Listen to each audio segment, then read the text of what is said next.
সময়টা ১৯৫০ সালের ৯ জানুয়ারি। ভারত উপমহাদেশ তখন ব্রিটিশদের থেকে কেবল স্বাধীনতা অর্জন করে কমনওয়েলথে যোগ দিয়েছে।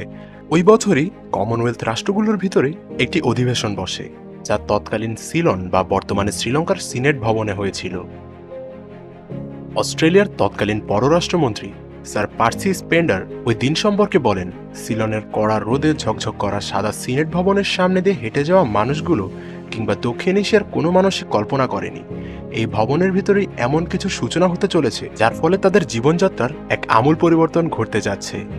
জওহরলাল নেহেরু, গোলাম মোহাম্মদের মতো উপমহাদেশীয় রাজনৈতিকদের উপস্থিতিতে ওই অধিবেশনে এশিয়া এবং প্যাসিফিক রাষ্ট্রগুলোর মধ্যে অর্থনৈতিক ও সামাজিক উন্নতির জন্য দ্য কলম্বো প্ল্যান নামক একটি সহযোগিতা স্মারকের উদ্যোগ নেওয়া হয়। পরবর্তী বছরগুলোতে দক্ষিণ এশিয়া তথা ভারত, পশ্চিম ও পূর্ব পাকিস্তানের অবকাঠামোগত বহু উন্নতি সাধন হয় কলম্বো প্ল্যানের সদস্য রাষ্ট্র অস্ট্রেলিয়া, কানাডা, জাপান, নিউজিল্যান্ড, যুক্তরাষ্ট্র ও যুক্তরাজ্যের সহযোগিতায়। উদাহরণস্বরূপ বাংলাদেশের ঢাকা সিলেট হাইওয়ে, সিদ্ধিরগঞ্জের সিলেট হাইওয়ে, জয়পুরহাটের চিনিকল, কর্ণফুলী বাঁধ, চট্টগ্রামের স্যাটেলাইট স্টেশন ও পানি উন্নয়ন বোর্ড ও বিদ্যুৎ উন্নয়ন বোর্ড সহ আরও বহু ক্ষেত্রে এই রাষ্ট্রগুলো সরাসরি সহায়তা করেছে। এরই ধারাবাহিকতায় পূর্ব ও পশ্চিম পাকিস্তান মিলে মোট ৩টি টেকনিক্যাল কলেজ প্রতিষ্ঠার পরিকল্পনা জানা গেলেও শুধুমাত্র করাচি টেকনিক্যাল ইনস্টিটিউট ও ঢাকার তেজগাঁয়ের ইন্টারমিডিয়েট টেকনিক্যাল কলেজের নাম পাওয়া যায়। এই ইন্টারমিডিয়েট টেকনিক্যাল কলেজই আজকের সরকারি বিজ্ঞান কলেজ, যেটি ১৯৫৪ সালে প্রতিষ্ঠা পায়।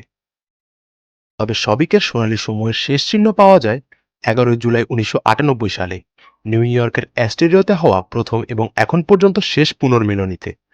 পুনর্মিলনীর বিজ্ঞাপন দিয়েছিলেন আমাদের বিজ্ঞান ক্লাবের প্রতিষ্ঠাতা মামুন আল চৌধুরী তৎকালীন যুক্তরাষ্ট্রে প্রচারিত সাপ্তাহিক ঠিকানা পত্রিকায়। মজার ব্যাপার হলো, তিনি হাতে গোনা কয়েকজন বাদে সাবেকদের কারো সাথেই তেমন পরিচিত ছিলেন না, কিন্তু অনুষ্ঠানের দিন ঠিকই আমেরিকার আনাচে কানাচে থেকে সবাই সাড়া দিয়েছিলেন।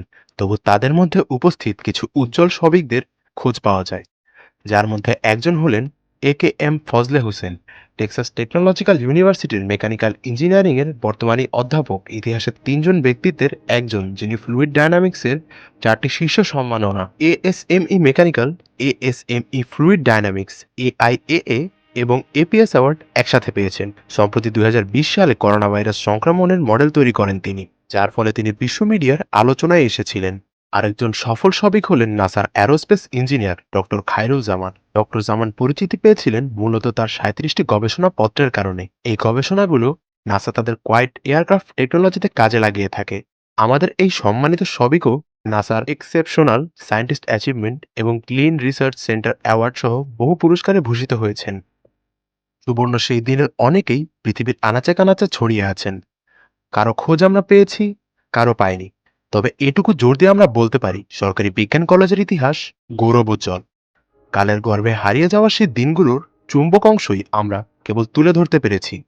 সবিকরা বরাবরই অসাধারণ, আর প্রায় এই ৭০ বছরের অসাধারণত্বের মশাল বয়ে নিয়ে যাওয়ার গুরুদায়িত্ব যে এখন নবীনদের হাতে, আর তাতে কোনো সন্দেহ নেই।